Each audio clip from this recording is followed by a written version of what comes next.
Hello अस्सलाम वालेकुम students, बिस्मिल्लाहिर्रहमानिर्रहीम। केमिस्ट्री पोर्शन HSC 2024 70 नंबर पे पहला MCQ है। The removal of solid from solution by increasing its concentration above the saturation point is term as.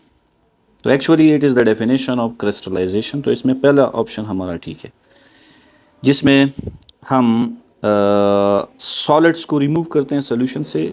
एक तो कंसंट्रेशन को बढ़ा के, दूसरा हम उस सोल्यूशन को सैचुरेटेड सोल्यूशन बनाते हैं, उस सैचुरेशन पॉइंट पे हम इसको अलग कर लेते हैं। तो खैर इसमें दूसरा ऑप्शन है फिल्ट्रेशन, तीसरा है सी ऑप्शन है सॉल्वेंट एक्सट्रैक्शन, डी ऑप्शन है सब्लिमेशन। ये चारों सेपरेशन टेक्निक्स हैं, लेकिन इनमें हमारा जो ऑप्शन है दैट इज़ क्रिस्टलाइजेशन। अब फिल्ट्रेशन में क्या होता है, फ़िल्टर पेपर का यूज़ होता है। इसमें हमारे पास फ़िल्टर पेपर पे हम जो भी सोल्यूशन डालते हैं तो रेजिड्यू ऊपर रहेगा और फिल्ट्रेट नीचे बीकर में आएगा। सॉल्वेंट एक्सट्रैक्शन ये भी एक सेपरेशन टेक्निक है। सब्लिमेशन में होता क्या है, हमारे पास एक एग्जांपल ले लेते हैं। आयोडीन है, ये सॉलिड स्टेट में होता है। जब आप इसको हीट करते हैं, होना ये चाहिए कि ये लिक्विड स्टेट में जाए फिर गैसियस स्टेट में जाए, लेकिन ये डायरेक्टली कन्वर्ट होता है फ्रॉम सॉलिड टू गैस। इस तरह के अमल को सब्लिमेशन कहते हैं। अब 71, what is the IUPAC name of adipic acid. तो एडिपिक एसिड का आयोपिक नेम क्या है, आयोपिक नेम क्या है, कॉमन नेम नहीं, आयोपिक नेम। तो ये यहाँ पे मैंने आपके सामने स्ट्रक्चर ड्रॉ किया हुआ है। ये इसमें बेस्ट ऑप्शन हमारा हेक्सेन डाइओइक एसिड है, लेकिन एक्चुअल में इसका नाम ये भी नहीं है, थोड़ा सा फ़र्क है इसमें। होना ये चाहिए था, अगर हम यहाँ carbon 1, carbon 2, carbon 3, carbon 4, carbon 5, carbon 6, ये डाई कार्बोक्सिलिक एसिड है। इसमें एंड चेन पे 2 कार्बोक्साइल फंक्शनल ग्रुप होते हैं। तो असल में इसका क्या नाम होना चाहिए, हमारे पास टोटल 6 कार्बन है, तो ये हो जाएगा hexane.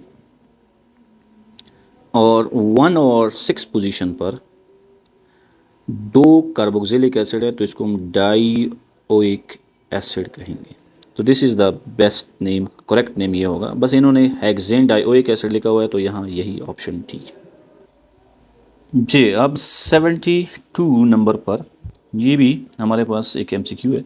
How many molecules of calcium carbonate are present in 100 gram. पहली बात तो यहाँ मिस्टेक ये है, मॉलिक्यूल नहीं होना चाहिए, या आयोनिक कंपाउंड है, या फार्मूला यूनिट ज़्यादा बेहतर है। तो formula unit of calcium carbonates are present in 100 ग्राम।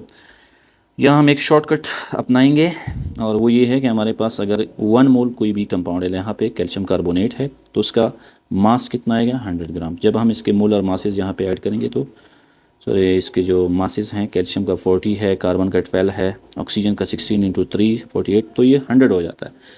अगर ये 1 मोल है तो 100 ग्राम है, इट्स मीन इसमें Avogadro number of formula unit होंगे 6.023 × 10⁻23 फार्मूला यूनिट।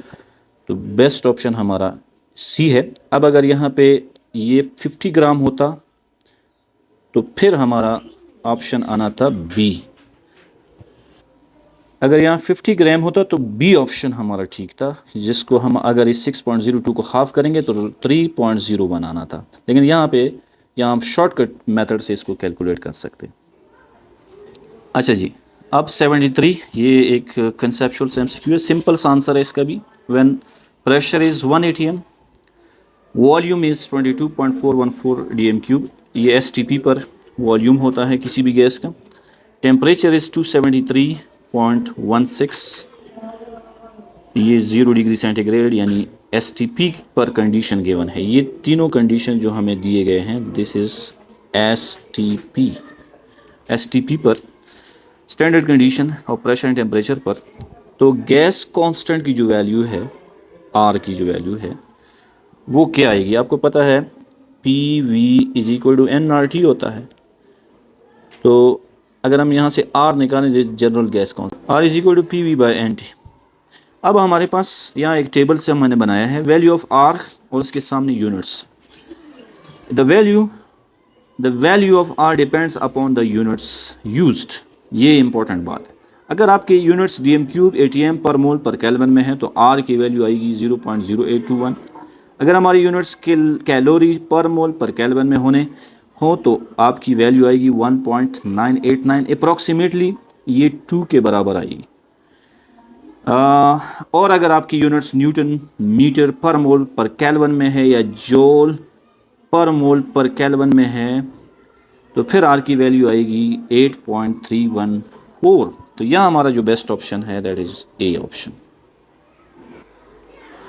अब 74 number, which one of the following quantum number of an atom tells about the shape of orbital. Orbital की shape के बारे में आपको कौन बताता है। यहाँ आपके सामने मैंने पॉइंट्स लिखे हैं। पहला ऑप्शन एज़िमुथल क्वांटम नंबर, इसको हम एल से जाहिर करते हैं, यही हमारा बेस्ट ऑप्शन है। शेप ऑफ ऑर्बिटल यही बताता है। तो B option magnetic quantum number, actually इसको हम एम से जाहिर करते हैं, स्पेस ओरिएंटेशन ऑफ ऑर्बिटल बताता है। प्रिंसिपल क्वांटम नंबर, ये हमारा पहला क्वांटम नंबर है, बेस क्वांटम नंबर है, ये हमें कॉन्सेप्ट ऑफ शेल बताता है। और स्पिन क्वांटम नंबर, किसी ऑर्बिटल में दो इलेक्ट्रॉन रिजाइड करते हैं तो उनमें एक का स्पिन जो होगा वो क्लॉकवाइज तो दूसरे का एंटी क्लॉकवाइज होगा। तो ये spin of electron in orbital बताता है। तो यहाँ best option azimuthal quantum. Next आते हैं 75, which type of hybridization is present in methane. तो आपको पता होना चाहिए मीथेन, ये हमारा फार्मूला है CH4, this one is the first member of alkane. First alkane यही है, अल्केन फैमिली का पहला मेंबर है। तो आपको मैं यहाँ पे कुछ टिप्स बताता हूँ। वो ये, अल्केन का हर कार्बन sp3 हाइब्रिडाइज होगा। तो sp3 hybridise mean tetrahedral geometry होगी, 109.5 डिग्री का एंगल होगा। अल्कीन का वो कार्बन जो डबली बॉन्डेड होता है उसकी हाइब्रिडाइजेशन स्टेट sp2 होगी, ट्राइगोनल प्लेनर ज्योमेट्री होगी, जैसी अल्कीन है। अल्कीन में इथीन की मिसाल लेते हैं। इसी तरह अल्काइन में इथाइन में जो कार्बन होगा वो sp हाइब्रिडाइज होगा, मींस उसकी शेप लीनियर होगी, बॉन्ड एंगल 180 का होगा। तो यह सी ऑप्शन इज़ करेक्ट। 76 नंबर पे MCQ है, glass and plastic are the examples of, ये एमॉर्फस सॉलिड, क्योंकि आपको पता है सॉलिड्स के दो classes, amorphous solids and crystalline solids. तो यहाँ ये जो एग्जांपल्स दिए गए हैं दैट इज़ एमॉर्फस सॉलिड्स की एग्जांपल। 77 MCQ, इसमें कहा जाता है कि which of the following hydroxides are amphoteric in nature. इसमें हमारे पास एक्चुअली दोनों ऑप्शन ठीक है। इस MCQ में गलती है, ऑप्शन ए भी करेक्ट है, ऑप्शन बी भी करेक्ट है, क्योंकि एल्यूमिनियम हाइड्रोक्साइड भी एम्फोटेरिक है, बेरिलियम हाइड्रोक्साइड भी एम्फोटेरिक है। यहाँ मैंने आपके सामने डायगोनल रिलेशनशिप लिखा है। सेकंड पीरियड के elements lithium, beryllium, boron, carbon, nitrogen, oxygen, fluorine and neon. Listen BBC news on Friday night. Sodium, magnesium, aluminium, silicon, phosphorus, sulphur, chlorine and argon, ये थर्ड पीरियड के elements हैं। अगर हम देखें तो लिथियम की property magnesium से मिलती है, बेरिलियम की प्रॉपर्टी एल्यूमिनियम से। चूँकि बेरिलियम एम्फोटेरिक है तो एल्यूमिनियम भी एम्फोटेरिक। इसकी रीजंस और भी हैं, चार्ज डेंसिटी ज़्यादा है और दीगर रीज़न है, यहाँ पोलराइजिंग पावर वगैरह। तो इसमें हमारे पास चूँकि सम कोवलेंट करेक्टर इम्पार्ट हो जाता है, तो लिहाजा इसमें ये जो प्रॉपर्टी होंगी इसकी एम्फोटेरिक होगी, क्योंकि एम्फोटेरिक वो सब्सटेंस होगा जो एसिड बेस दोनों से रिएक्ट करेगा। 78 पे आयोपिक नेम बताना इस कंपाउंड का। ये हमारे सामने कंपाउंड है, इसका स्ट्रक्चर मैंने यहाँ ड्रॉ किया हुआ है। ये एक्चुअली CH के साथ CH3 फिर CH2 CH फिर यहाँ पे है, यहाँ दो इथाइल लगे हुए हैं, C2H5। तो नंबरिंग हम यहाँ से करेंगे जहाँ से ब्रांच करीब होगा, 1 2 3 4 5 6। तो इसका जो एक्चुअल नेम होगा वो 4 इथाइल 2 मिथाइल हेक्सेन। तो ये हमारा 79 भी बहुत इजी है। विच type of changes occur in atomic size in periodic table. अब इसमें सी ऑप्शन ठीक है, इसमें आप ज़्यादा डिटेल में नहीं जाएंगे, क्योंकि along the period atomic size decrease होता है जनरली, और down the group atomic size increase होता है, क्योंकि सक्सेसिव इंक्रीज इन शेल। तो C option is correct.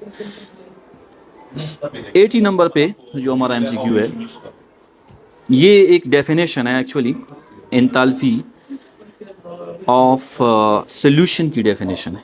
The amount of heat evolve और एब्जॉर्ब। पहली बात तो ये है कि इसमें हीट इवॉल्व भी होती है, डेल्टा H इसका नेगेटिव भी होता है, डेल्टा H इसका पॉजिटिव भी होता है।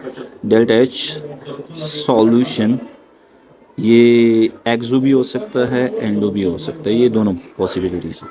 अगर आपके पास 1 मोल कोई सब्सटेंस है, आपने उसको डिज़ोल्व किया किसी सॉल्वेंट में, यहाँ तक कि मज़ीद अगर आप उसको डिज़ोल्व करते जाएं तो फर्दर हीट में चेंजेस नहीं आएंगी, तो उस इंताल्फी को इंताल्फी ऑफ सोल्यूशन कहेंगे। आपके पास लेट्स सपोज ये कंटेनर है, इसमें आपके पास ये सोल्यूशन है। अब इसमें आप कोई फर्दर सॉल्वेंट इसमें मज़ीद आप ऐड करें, जैसे वाटर है।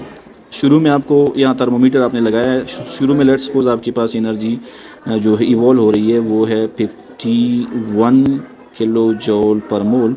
अब आपने मज़ीद सॉल्यूट इसमें सॉल्वेंट ऐड किए, सॉल्यूट में ऐड करते जाए, ऐड करते गए, एक वक्त आएगा कि आपकी इस वैल्यू में फर्दर चेंज नहीं आएगा। इस इन्फिनिट डाइल्यूट सोल्यूशन का जो इस वक्त हीट रिलीज़ होगी उसको हम, या एब्जॉर्ब होगी, उसको हम इंताल्फी ऑफ सोल्यूशन कहते हैं। तो best option is enthalpy of solution. So this is all about the HSC2 2024 का जो टेस्ट था उसको हमने अपनी तरफ से कोशिश की और हल करने की। तो बेस्ट ऑफ लक।